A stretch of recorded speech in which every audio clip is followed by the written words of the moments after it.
My dad served in the Vietnam War from 1960 to 1962. For years, he kept the details of this story to himself, only ever sharing it with the family. But now, in his mid-80s, he no longer seems to care if I share it. Not that I plan to use anyone's real names, of course. I've heard this story from him 5 times, and with each telling, I discover new details, things he hadn't mentioned before. He never liked talking about it, and I can understand why. Not only were the events themselves traumatic, but he always said it would be inappropriate for a family gathering, as if bringing it up would somehow taint the warm, safe memories that we were supposed to be cherishing. But there came a point when his quiet reluctance turned into a grudging acceptance, and he began to open up, piece by piece. Dad did a lot of things during the war. At one point, he was what was known as a tunnel rat, a soldier sent on underground search and destroy missions. His job was to crawl through the dark, claustrophobic tunnels that ran beneath the dense jungle, expecting to encounter booby traps, ambushes, or worse. It was one of the most dangerous jobs in the war, and it broke him down mentally. But he never fully talked about how it affected him. One particular mission sticks with him, one he's told me about over and over, and yet each time he speaks of it, it sends a shiver down my spine.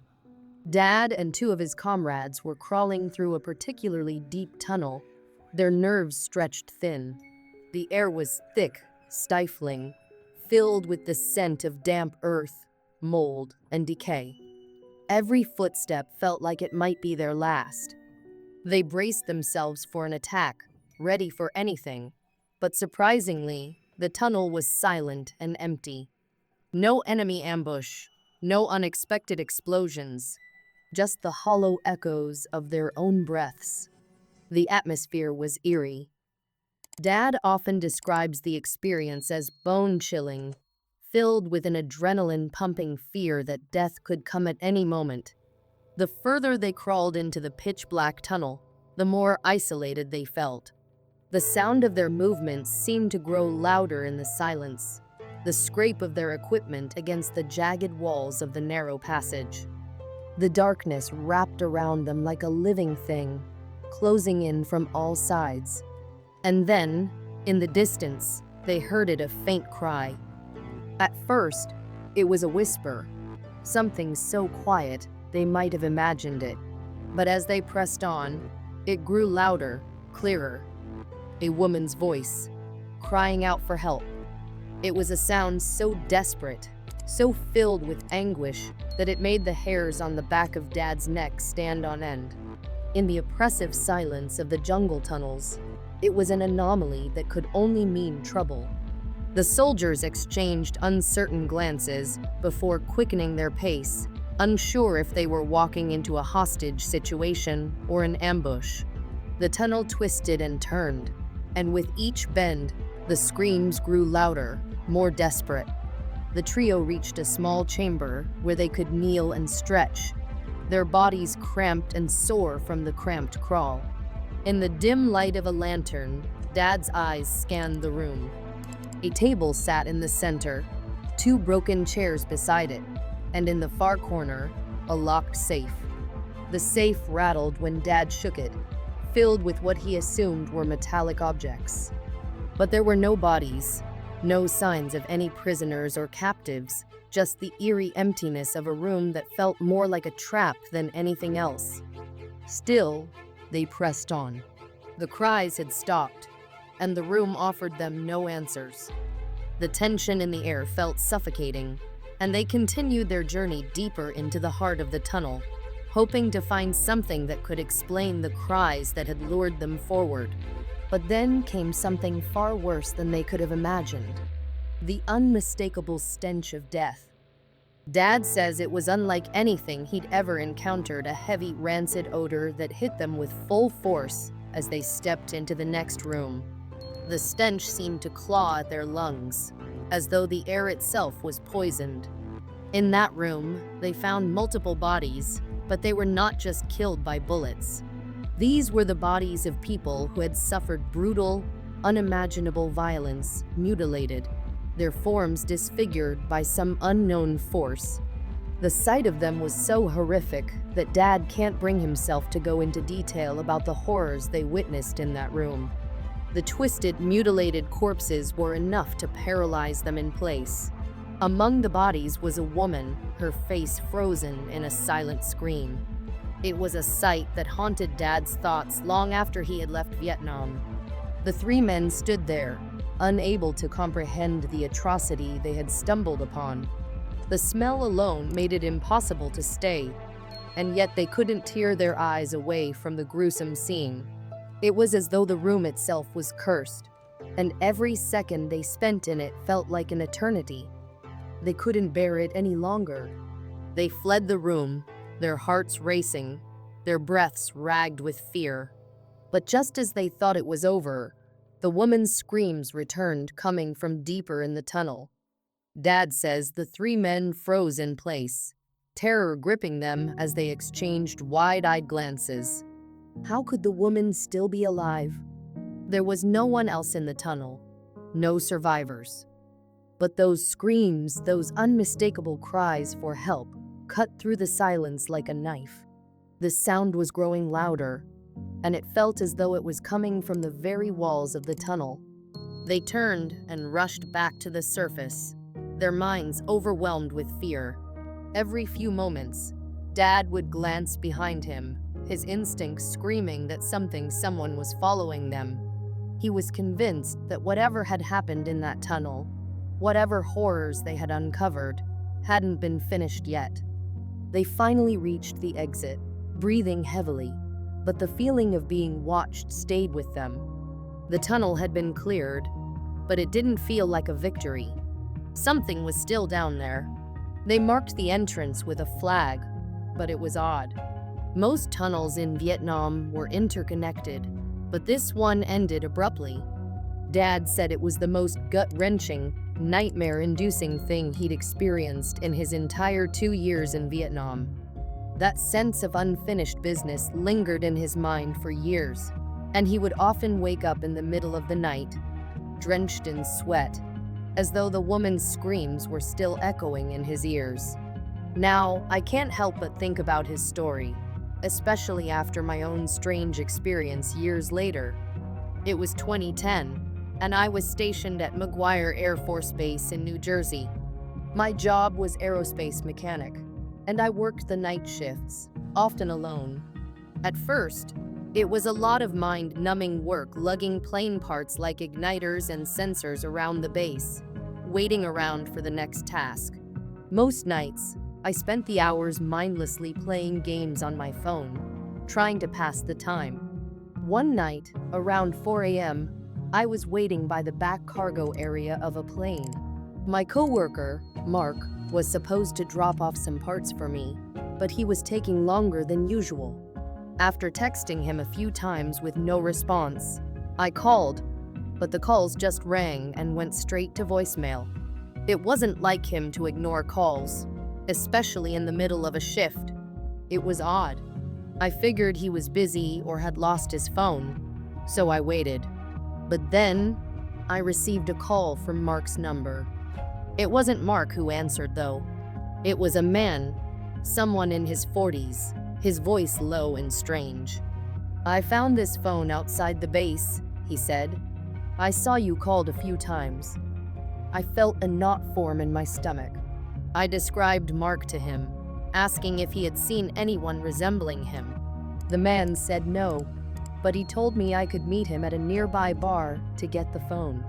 Tara's Tavern in Cookstown, the closest town to the base. I didn't have much of a choice, so I agreed. It seemed like the only way to get the phone back. The bar was dark, nearly empty, and there wasn't a single car in sight. It was past 4 a.m. By now, my gut was telling me something wasn't right. I called Mark's phone again. This time, the man picked up, but his voice was different, lower, almost unrecognizable. "I'm here," he whispered. "I'll be right over." I checked the location of Mark's phone again. It was now showing that it was about 200 feet into the woods behind the tavern. I froze, my mind racing with questions. Why was it there? And why hadn't Mark's phone been with the man like he said? I tried calling again, but it went straight to voicemail. Then, I saw him standing just at the tree line, his upper body partially obscured by shadows. He called out to me, "Are you alone?" A chill ran down my spine. "No," I answered, but my voice felt small, unnatural. I didn't say anything else. I didn't want to answer his next question, which was already hanging in the air. "Who are you with?" I didn't answer. I didn't need to. I turned and ran, my instincts screaming that this was far from normal. I didn't stop until I reached the nearest house 2 miles away, where I asked for help. The cops came and searched the area, but they didn't find anything. Mark's phone was still gone, and no one knew where he was. I never went back to the tavern. No one really spoke about it again. And now, hearing my dad's story from years ago, I can't help but wonder, what was lurking in those tunnels? What was it that followed him from Vietnam? I quickly dialed my supervisor, my voice trembling with panic as I explained that Mark was missing and that someone was hiding in a patch of woods near his phone's last known location. The seconds dragged on, each one feeling like an eternity. His voice finally came through on the other end of the line, sharp and calm, yet with an undertone that unsettled me. "I'm with Mark right now," he said. The words barely registered in my mind at first. "Meet us at the small building by the flight line," he continued. I didn't ask any questions, just hung up and rushed to the location, every step driven by fear. The thought of Mark being in danger, lost somewhere, possibly hurt, or worse, gnawed at me. When I arrived, I immediately recounted everything I'd seen while tracking Mark's phone. Mark, now visibly shaken, listened intently. After a moment of silence, he began to speak. "I don't know what happened," he started, his voice distant, as if reliving the nightmare. "I was off base, grabbing a quick snack at the 24/7 convenience store when a guy approached me. He asked if I could give him a ride back to the base. At first, I thought he was Air Force. He looked the part, his uniform just a little worn, but I figured he must be a soldier. I said sure, and we got in the car." Mark paused, rubbing his face, eyes scanning the ground as if trying to collect his thoughts. The ride was normal at first, but then he started asking some strange questions about my shift, about the base. I thought it was odd, but I didn't think too much about it. I just figured he was trying to make conversation. Then, out of nowhere, he told me to pull over by the woods. Mark's face grew pale as he recalled the next part of the ordeal. I didn't think anything of it. It was just a patch of woods near the Terrace Tavern. He said he needed to relieve himself. Something in my gut told me not to, but I pulled over anyway. I don't know why. My stomach turned, already dreading what was to come. Mark's hands shook slightly as he continued. The second the car slowed, he opened the door without a word.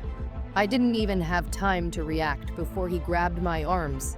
He was so strong, like he knew exactly what he was doing. I tried to pull away, but he dragged me toward the woods. Mark's breath quickened, and I could see the terror in his eyes as he relived the struggle. I kicked him right in the groin. It was the only thing I could think of. He let go just long enough for me to break free and scramble back to the car. But as I was getting in, my phone slipped out of my hand. I didn't even notice at first, but when I looked back, it was gone. I got in the car and sped away, heart racing, and drove straight back to the base. I could feel the weight of his words as he finished his story, his voice thick with emotion.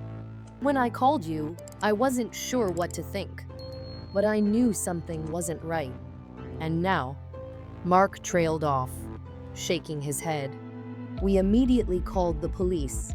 hoping they might be able to trace the phone or catch the man. But when we arrived at Terrace Tavern, the reality of the situation hit us hard. The area was dark, quiet, and eerily still. Mark's phone was no longer showing any signal. We feared it had been destroyed or turned off deliberately. We filed a police report, but as the officers began their investigation, I couldn't shake the feeling of dread that hung over us. That man could have done anything. He could have hurt Mark, dragged him into the woods, or worse. The thought made my skin crawl. I didn't understand it then, but looking back, I realize how fortunate we were that Mark escaped. Some people out there are truly dangerous, psychotic, unpredictable. Who knows what might have happened if that man had gotten us into those woods? The memory of that incident haunted me for weeks, but it wasn't the only terrifying experience I would face. When I first joined the Marines, I worked a variety of duties, but none more dreaded than the graveyard patrol. It wasn't as bad as it sounds, at least, not until my shift that night. I had found myself assigned to the overnight patrol at a remote memorial cemetery, surrounded by a dense forest on all sides. The job was slow, eerily quiet. Despite the isolation, there was something calming about it. The steady rhythm of my footsteps on the gravel paths, the wind rustling through the trees, it was almost peaceful. But that strange calm didn't last. It was nearing 3 a.m., the dead of night, and I was finishing my shift near the old, weathered headstones when I heard a woman's humming. It wasn't loud, but it was distinct, and it sent a shiver down my spine. The melody was oddly soothing, yet in that desolate place, it felt out of place. No one was supposed to be in the cemetery at that hour, especially not a woman. I couldn't shake the feeling that something wasn't right, so I decided to investigate. I followed the sound, my steps cautious and deliberate. The humming grew fainter the farther I went, leading me towards the line of thick trees at the far side of the cemetery. I didn't want to walk around the dense thicket, so I cut through the vines and underbrush, wincing as the branches scraped against my skin. As I broke through to the other side, the humming stopped as suddenly as it had started. Silence. An oppressive, suffocating silence. My heart was racing now, but I couldn't turn back. I moved forward, cautiously, towards the edge of the cemetery, where the woods seemed to encroach ever so slightly on the grounds. That's when I heard it again, a low, almost mechanical buzzing. It sounded like it was coming from one of the nearby mausoleum-like structures. The buzzing grew louder as I walked towards the building, my eyes scanning the area for anything out of the ordinary. To my surprise, the door wasn't locked. I hesitated, but curiosity pushed me forward. I stepped inside, the chill in the air immediately biting at my skin. I shivered, and for reasons I couldn't explain, goosebumps prickled up my arms. The buzzing was now undeniably coming from beneath the floorboards. My instincts screamed at me to turn around, but my feet moved on their own. I knelt down, shining my phone flashlight through one of the holes in the wood, laying flat on the floor to get a better view. My breath caught in my throat as my eyes locked onto something unexpected, something that made my blood run cold. A face. A woman's face, staring up at me from beneath the floorboards, her eyes locked onto mine with an expression that I couldn't interpret. It wasn't anger or fear, it was something more unsettling, something that made my skin crawl. Then, without warning, the woman's face disappeared, as if it had never been there. My heart raced, and I screamed, the sound echoing off the walls of the mausoleum. I stumbled backward, adrenaline surging through my veins, and bolted out of the building. My breath came in ragged gasps as I ran toward the parking lot. My mind was racing, trying to process what I had just seen. Was it a hallucination? A trick of the light? I didn't know, but I couldn't shake the feeling that I had just witnessed something far more sinister. In a panic, I called my relief, desperate to convince him that I hadn't lost my mind. When he arrived, I brought him back to the mausoleum. I watched anxiously as he peered through the holes in the floor, but he saw nothing. When I checked again, the space beneath the floor was empty, dark, silent, and devoid of the woman I had seen. The rest of my shift passed uneventfully, but the unease lingered. I left the cemetery at 4 a.m., feeling a strange sense of dread I couldn't explain. My relief didn't believe me, and to be honest, I wasn't sure I believed myself either. Maybe it was exhaustion, or maybe I had just imagined it. But deep down, I knew that what I had seen wasn't a figment of my imagination. Was it a spirit of the cemetery? Or something else entirely? I can't say for sure, but the mystery of that encounter still haunts me. Every time I pass by that cemetery, I can't help but wonder if I'll ever encounter her again, the woman who appeared beneath the floorboards, her eyes staring back at me with a knowing gaze. And I wonder if she's still out there, waiting,